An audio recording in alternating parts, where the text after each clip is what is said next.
কফটি এখানে একদম ফুটা হয়ে গেছে। আসসালামু আলাইকুম, আশা করি সকলে ভালো আছেন।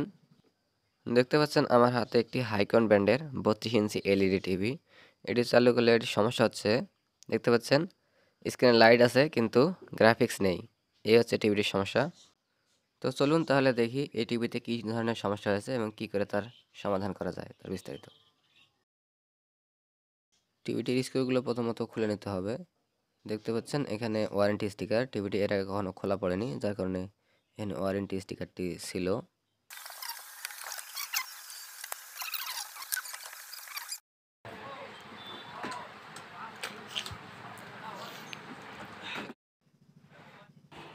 ব্যাক পার্টটি খুলে নিলাম।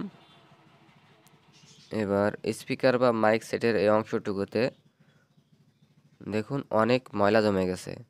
এখানে একদম মরিচা ধরছে স্পিকারগুলোতে এবং এই জায়গাটা তেল তেলে এবং পানি পানি হয়ে আছে, অনেক ময়লা আছে এখানে। আমাদের ময়লাগুলো পরিষ্কার করে নিতে হবে আর তারপর আমাদের ফল্ট ফাইন্ড আউট করার চেষ্টা করতে হবে সমস্যাটি কোন জায়গায়।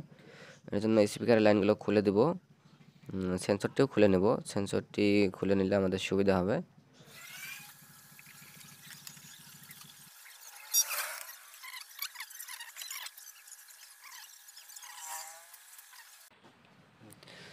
এবারে আমাদের টিকন বোর্ডের ভোল্টেজগুলো মেপে নিতে হবে। এর জন্য আমি ডিজিটাল মাল্টিমিটার ব্যবহার করতেছি। এখানে এসি কার্ডটি কানেক্ট করে নেব। ঠান্ডা আসছে, যার কারণে আমার ঠান্ডা লাগছিল, যার কারণে আসলে আমার কণ্ঠস্বর চেঞ্জ হয়ে গেছে। কিছুটা মোটা শুনতে পাচ্ছেন হয়তো।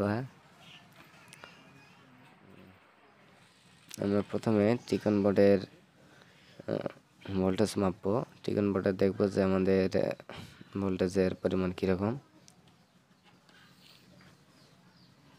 এখানে রিমোট সেন্সর, রিমোটটা আমার লাগবে।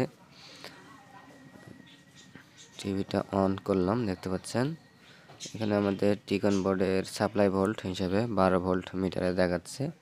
যা সাপ্লাই ভোল্ট হিসাবে কিন্তু ঠিক আছে, সাপ্লাই ভোল্ট আমরা 12 ভোল্ট পাচ্ছি। আমাদের টিকন বোর্ডে অন্যান্য ভোল্টেজগুলো মেপে দেখতে হবে, অন্যান্য ভোল্টেজগুলো আমরা কীরকম পাই, তারপর ভিত্তি করে আসলে আমাদের কাজটি করতে হবে। তো এখানে আমাদের টেস্ট পয়েন্টগুলো খুঁজে দেখতে হবে। দেখুন আমরা শুধুমাত্র এই প্যানেলে কিন্তু ভিসিসি সাপ্লাই ভোল্ট হিসেবে যে 12 ভোল্ট থাকে, 12 ভোল্টের প্যানেল, এটাতে শুধুমাত্র সেই 12 ভোল্ট সাপ্লাই ভোল্ট হিসেবে পাচ্ছি, আর অন্যান্য ভোল্টেজগুলো আমরা পাচ্ছি না। এখানে এবিডিডি, ভিজিএল এবং ভিজিএস আমাদের সবগুলো ভোল্টেজে কিন্তু শূন্য দেখাচ্ছে। এবং ডিসি টু ডিসি থেকে output voltage VCC supply volt 3.3, সেই ভোল্টেজটিও কিন্তু আমরা পাচ্ছি না। এখানে আমরা পাচ্ছি 0 ভোল্ট। এই যে এখানে হচ্ছে আমাদের সেই আউটপুট ভিসিসি 3.3 ভোল্ট, সেটা আমরা পাচ্ছি 0 ভোল্ট। এখানে ভিজিএস ভোল্টেজটাও পাচ্ছি 0 এবং ভিজিএল ভোল্টেজটাও আমরা পাচ্ছি 0।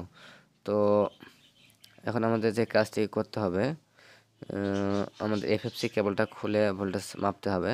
তার আগে আমি আপনাদের একটা বিষয় দেখাবো যে আসলে আমাদের ডিসি টু ডিসি আইসি ঠিকমতো কাজ করছে কিনা। এটা আমরা কিন্তু অ্যানালগ মিটার দিয়ে বুঝতে পারি সহজেই। আমরা যখন টিভিটি অন করতেছি তখনই কিন্তু আমাদের একটা বিষয় লক্ষ্য করতে হবে, আমাদের ডিসি টু ডিসি আইসি যদি ঠিকমতো ওয়ার্কিং করে বা ডিসি টু ডিসি আইসি যদি ভালো থাকে, তাহলে কিন্তু টিভি অন করার সাথে সাথেই কিন্তু একটা ভোল্টেজের ধাক্কা দেয়। মানে আউটপুটে কিন্তু আমরা ভোল্টেজ পাই, মানে ডিসি টু ডিসি থেকে ভিজিএস এবং ভিজিএল সহ আউটপুট 3.3 ভোল্ট সব কিছু কিন্তু আমরা প্রথমত পাবো। আর যদি আউটপুটে কোথাও শর্ট থাকে সেক্ষেত্রে কিন্তু ভোল্টেজ ড্রপ খাবে, যেটা কিন্তু আমাদের এই ডিজিটাল মিটার দিয়ে মেপে দেখা সম্ভব নয় সাথে সাথে, মানে ডিজিটাল মিটার কিন্তু দেখাতে পারে না। যে কাজটি কিন্তু আমরা অ্যানালগ মিটার দিয়ে মাপতে পারি। এখানে দেখতে পাচ্ছেন যে 3.3 ভোল্ট দেখতে পেলাম এবং সাথে সাথে ড্রপ হয়ে গেল। এই বিষয়টি যদি আমরা এবারে অ্যানালগ মিটার দিয়ে দেখি, অ্যানালগ মিটার ডিসি 10 ভোল্টে রাখলাম। এখানে যদিও বা আমরা এফএফসি কেবল খুলে কিন্তু এই বিষয়টি ডিজিটাল মিটার দিয়ে আমরা জাস্টিফাই করতে পারতাম আমাদের ডিসি টু ডিসি আইসি ঠিকমতো কাজ করছে কিনা। কিন্তু আমি আসলে বোঝানোর চেষ্টা করতে চাই, যদি এফএফসি কেবল না থাকে তাহলে আমরা কি করে ডিসি টু ডিসি আইসি ঠিকমতো ওয়ার্কিং করছে সেই বিষয়টা বুঝবো। এবারে আমরা টিভিটা অন করলাম। এখানে টিভি অন করার সাথে সাথে আমাদের ভোল্টেজ ম্যাপে দেখতে হবে যে আমাদের অ্যানালগ মিটারে ভোল্টেজ দেখায় কিনা। দেখতে পারলেন যে অ্যানালগ মিটারে কিন্তু আমাদের কাটা উপরে উঠে এবং নিচে নেমে গেল। এটি একটি আউটপুট ভোল্ট, এটি হচ্ছে ডিভিডিডি পয়েন্ট, বা এটা হচ্ছে এখানে আমরা ভোল্টেজ পাবো আউটপুট ভোল্টেজ। এখানে ভোল্টেজ পাচ্ছি না, আমরা ভিজিএইচ ভোল্টেজটাও ঠিক একইভাবে দেখতে পারবো যে উঠে কিন্তু ডাউন হয়ে যাচ্ছে। আমরা যদিও বা এখানে মাইনাস ভোল্ট ভিজিএল ভোল্টেজটা একটু উল্টা পাশে মাপতে হবে। তো আমরা ভিজিএইচটা মাপবো। ভিজিএইচটা দেখুন এখানে টিভি অন করলাম এবং সাথে সাথে উপর থেকে নিচে নেমে গেল। তার মানে আমাদের হচ্ছে আউটপুটে শর্ট আছে, যার কারণে আমাদের ডিসি টু ডিসি আইসি কিন্তু ঠিকমতো ওয়ার্কিং করছে, কিন্তু আউটপুটে শর্ট থাকার কারণে আসলে ডিসি টু ডিসি আইসি সেভ মোডে চলে যাচ্ছে এবং আউটপুট আমরা ভোল্টেজ পাচ্ছি না, যার কারণে আমাদের কিন্তু স্ক্রিনটি ব্ল্যাক হচ্ছে। তো আমরা এবার আসলে এফএফসি কেবল খুললে তো আমরা সঠিকভাবে এখানে ভোল্টেজ পাবোই। এফএফসি কেবল খুলে আমি টিকন বোর্ডে কিন্তু ভোল্টেজ পাবো যদিও বা। তো এফএফসি কেবলটি আমি খুলে আপনাদের দেখাচ্ছি যে আসলে আমরা সঠিকভাবে ভোল্টেজটি পাই কিনা। এটা আসলে এই টিভিতে যেহেতু এফএফসি কেবলটা খুলে প্যানেলকে আলাদা করা যাচ্ছে, কিন্তু অন্যান্য টিভিগুলোতে কিন্তু আপনারা এরকম খুলে টি কনভার্ট আলাদা করতে পারবেন না। সেক্ষেত্রে আপনারা অ্যানালগ মিটার ব্যবহার করে বিষয়টা ক্লিয়ার হতে পারেন যে ডিসি টু ডিসি আইসি ওয়ার্কিং করছে কিনা এবং আউটপুটে ভোল্টেজ পাচ্ছে কিনা বা আউটপুটে শর্ট আছে কিনা। দেখুন এখানে আমাদের ভিজিএস পয়েন্ট, তো আমরা এখানে ভোল্টেজ পাবো 28 ভোল্টের মতো। হ্যাঁ, দেখতে পাচ্ছেন এখানে আমরা 28 ভোল্ট পাচ্ছি, 28.9 ভোল্ট। এটা আমাদের ভিজিএস পয়েন্ট। তো এখন কিন্তু আমাদের ভোল্টেজ স্টেবল আছে, তার মানে আমাদের এখানে টিকন বোর্ড কিন্তু ঠিক আছে। টিকন বোর্ডের সবগুলো ভোল্টেজ আমরা কিন্তু ঠিক পাচ্ছি। তো আমাদের আসলে এটা হচ্ছে এবিডিডি পয়েন্ট, এটা হচ্ছে আসলে এবিডিডি পয়েন্ট, আর ওটা হচ্ছে আচ্ছা যাই হোক, এখানে আমরা ভিজিএল ভোল্টেজ -5 ভোল্ট পাচ্ছি এবং এখানে আউটপুট 3.33 ভিসিসি ভোল্ট, সেটা আমরা পাচ্ছি 3.5 ভোল্ট। তো সবগুলো ভোল্টেজই কিন্তু আমাদের একদম বন্ধ হয়ে গেছিলো, যার কারণটা হচ্ছে আমাদের প্যানেলের সাইডে শর্ট আছে। তো আমরা এবারে আসলে প্যানেলের সাইডটা দেখব যে আমাদের সমস্যাটি কোন জায়গায়। তো চলুন তাহলে দেখি। এটা হচ্ছে আমাদের প্যানেল সাইড স্কেলার বোর্ড। এটা যদি আমরা দেখি, দেখতে পাচ্ছেন এখানে কিন্তু ঝকঝকে। তো অপর পাশে কিন্তু আমরা দেখতে পাচ্ছি অনেক ময়লা, এখানে অনেক ময়লা জমে আছে। আমরা ময়লাগুলো পরিষ্কার করে নেব।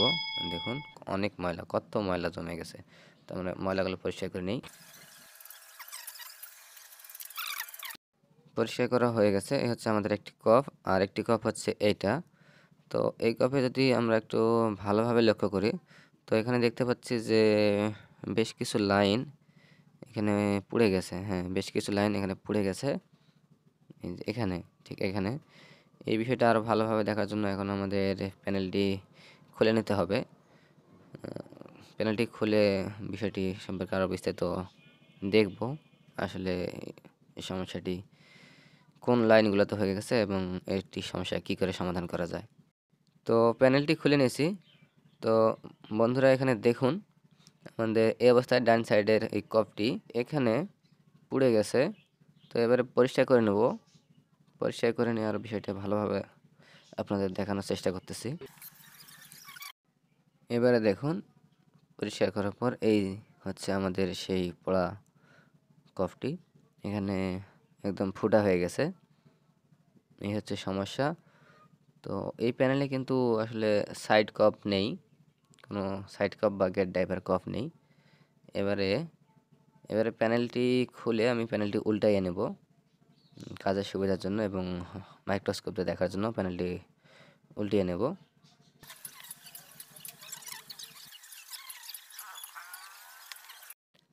প্যানেলটি উল্টিয়ে নেওয়ার পর এই হচ্ছে আমাদের পোড়া কফটি, এখানে আরও স্পষ্ট দেখা যাচ্ছে। তো এবারে আমি এফএফসি কেবলটি সংযোগ দিয়ে এবার আরেকবার চেক করে দেখব যে আমাদের সমস্যাটি এখন বর্তমানে কী অবস্থায় আছে।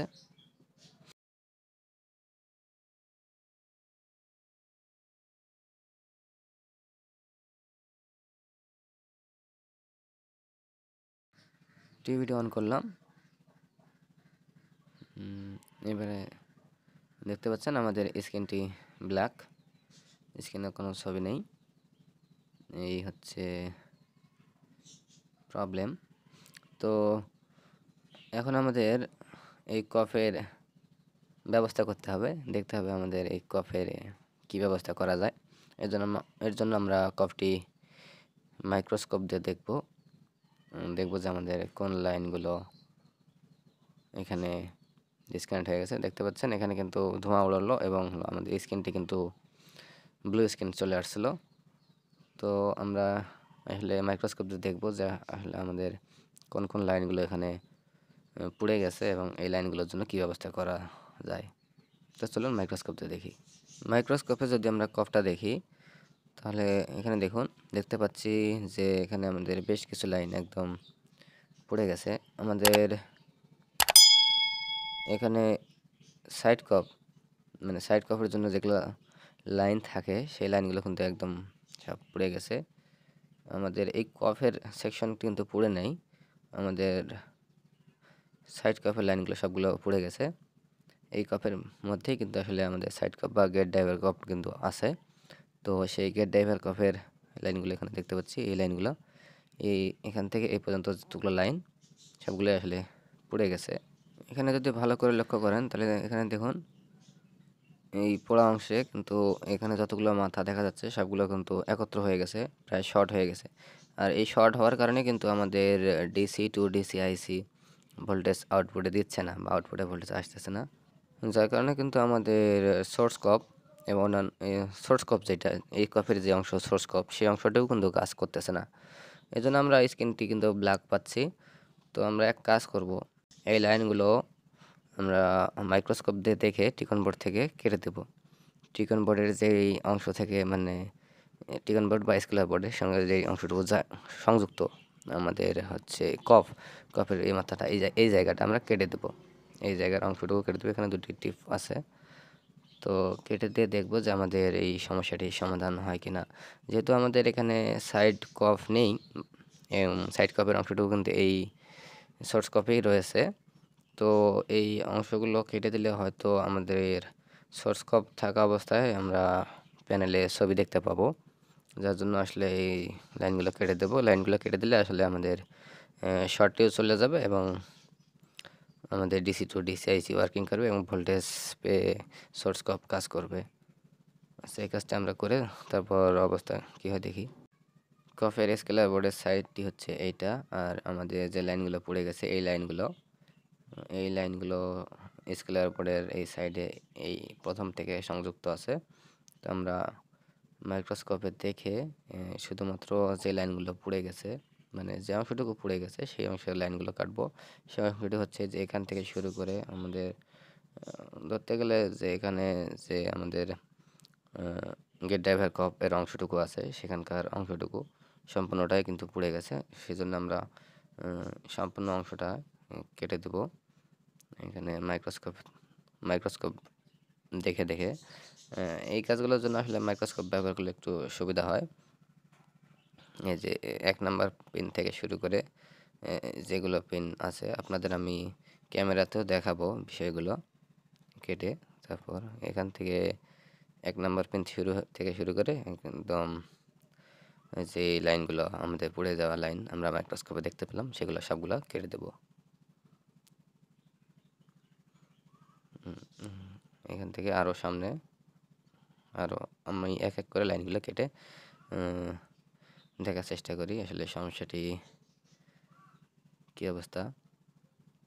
তো এখানে এই লাইনগুলো প্রথম লাইন দুটি কেটে দিয়েছি, প্রথম দুটি পয়েন্ট এবং লাইন সহ আরও বেশ কয়েকটি লাইন কেটে ফেলেছি। তো আমাদের এই রেজিস্টারের যে লাইনগুলো আছে সেগুলোও কিন্তু কাটতে হবে এবং সাইডের লাইনগুলোও কাটতে হবে। মাইক্রোস্কোপে আমি দেখেছি ভালো রকম করে যে আমাদের কতটুকু লাইন, তো সেই লাইনগুলো আমি কাটবো। আপনাদের মাইক্রোস্কোপে আমি একই সঙ্গে সবগুলো লাইন এখানে দেখাতে পারতেছি না, মানে জায়গা হচ্ছে না, যার কারণে আপনাদের ক্যামেরাতে দেখাবো। তো আমি এই লাইনগুলো কাটতেছি। তো এখানে যে লাইনগুলো কাটতে হবে এখান থেকে শুরু করে এ পর্যন্ত সবগুলো লাইন আমাদের কেটে দিতে হবে। যদি আমরা এখন ক্যামেরা দিয়ে এই বিষয়টি দেখি, তাহলে দেখতে পাবো যে আমাদের লাইন যে কাটতে হবে সেটা হচ্ছে এই যে এখান থেকে শুরু করে এই পর্যন্ত সবগুলো লাইন আমাদের কেটে দিতে হবে। আর এই কাজটা আমি প্রথম লাইন কয়েকটা কেটেছি, এবার আমি আর বাকি সবগুলো কাটে আপনাদের সামনে বিষয়টি কী দাঁড়ায় সেটা দেখাচ্ছি। ভিডিওটি কিছুটা লম্বা হয়ে যাচ্ছে, তার কারণ হচ্ছে এই সমস্যাটির আমি প্রথম থেকে শুরু করে আপনাদের শেষ পর্যন্ত একদম খুঁটিনাটি সবগুলো বিষয়ে তুলে ধরার চেষ্টা করতেছি, যার কারণে ভিডিওটা কিছুটা লং হচ্ছে, এজন্য আন্তরিকভাবে দুঃখিত। দেখুন এখানে আমি পুড়ে যাওয়া ওই লাইনগুলো সবগুলো কেটে দিয়েছি, যেগুলো গেট ড্রাইভার কফের সাথে সংযুক্ত বা গেট ড্রাইভার কফের কাজ করতো, সেই লাইনগুলো আমি এখান থেকে কেটে দিয়েছি। এবার আমরা টিভিটিতে লাইন দিয়ে দেখব কী অবস্থা। আচ্ছা, মাইক্রোস্কোপ আপাতত এখানেই থাক এবং অন্যান্য টুলসপাতি এখানে থাক। আপাতত আমরা লাইন দিয়ে দেখি কি অবস্থা। এসি কার্ড কানেক্ট করলাম, টিভিটা অন করলাম। এবারে দেখতে পাচ্ছেন আমাদের ব্লু স্ক্রিন চলে আসছে এবং স্ক্রিনে হাইকন লেখা। টিভির স্ক্রিনটি আমরা দেখতে পাচ্ছি, প্যানেলটা উল্টো করা আছে যার কারণে নো সিগন্যাল লেখা উল্টো আসতেছে। আমাদের সাইডে কিন্তু কয়েকটা দাগ দেখতে পাচ্ছি, যেহেতু আমাদের গেট ড্রাইভার কফ নাই, যার কারণে কিন্তু এই সমস্যাটা হচ্ছে। এখানে এই কয়েকটি লাইন কিন্তু থাকবে, কয়েকটি উপর থেকে নিচ পর্যন্ত লাইন সাইডে, যেটা আসলে টিভি দেখার ক্ষেত্রে তেমন সমস্যা হয়তো করবে না।